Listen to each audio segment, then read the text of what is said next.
the death of your ego is imminent.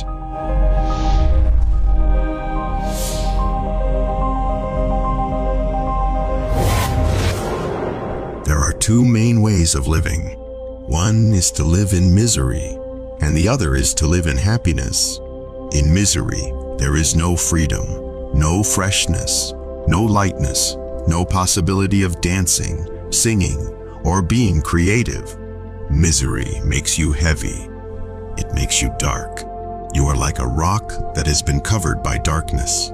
Misery is always within you. Every moment of your life can arise as a barrier. When you are in love, and suddenly a shadow of fear arises in your mind, then that shadow is not coming from outside. It has arisen within you because the very nature of love starts threatening the ego. The ego cannot bear any threat whatsoever, so it starts finding ways and means to defend itself, and it creates misery around itself.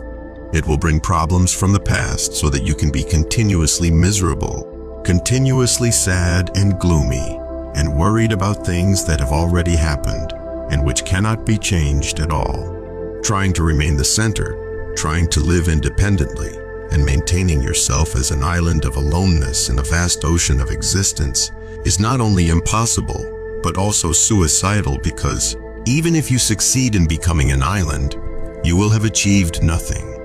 You will have succeeded only in cutting yourself off from life, making yourself dead. You will not have lived at all. The ego lives in misery because it wants to remain separate so that it can be happy, fulfilled, and secure in its own glory. But this security and happiness are illusory because they are based on the illusion of separateness. Thoughts are like waves. Sometimes they engulf you, and sometimes they seem to disappear. Thought is just a wave of the mind. So what is important is not to be caught in it. Otherwise, you will create misery for yourself.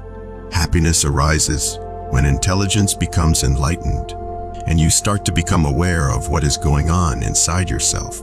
Then time disappears, and space disappears.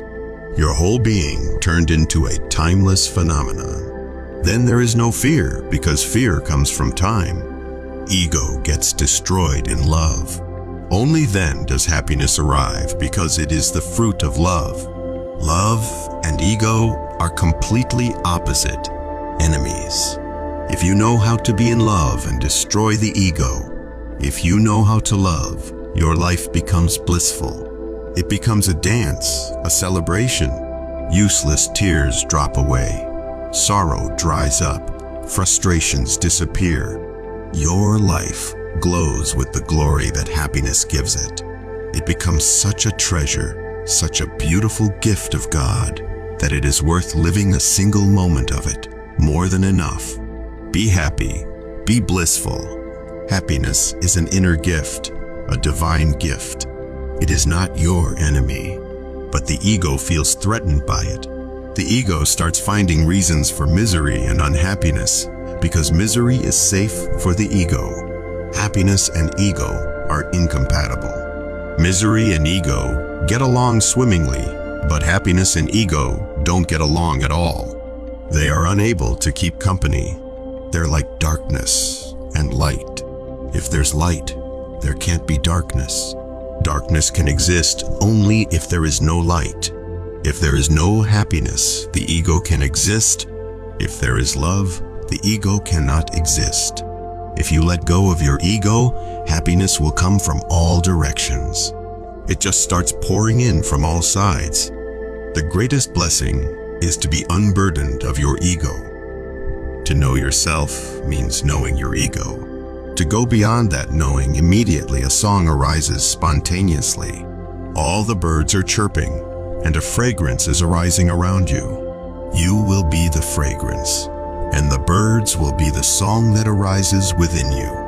And anybody who comes close to you will just start drinking their heart's desire, just kissing their existence. In the fifth dimension, there's no ego as we know it. In the fifth dimension, you see every human being as a divine phenomenon. You are so transformed that your vision has become very clear and transparent. You can see through people because their egos are no more. There is no one to attack you. There is no enemy anymore. There is no conflict anymore. There is no confrontation anymore because you have come to the point of knowing that existence is one. You are not separate from anything, not even from your so-called enemies. You have no enemies in the fifth dimension because you know everybody belongs to you and you belong to everybody. In order to ascend to the fifth dimension, you must traverse 4D. This is the beginning of timeless dimensions, and it is vast. It is the meeting point of light and shadow, science and superstition, and the pit of man's fears and the pinnacle of his knowledge. This is where your imagination comes into play. It's a place we refer to as the Twilight Zone. You are here now. And as you proceed on your journey to higher consciousness and life in heaven on earth, choose love. Every single time you choose love over fear, you move closer to 5D and the full embodiment of your God powers. We love you dearly. We are here with you. We are your family.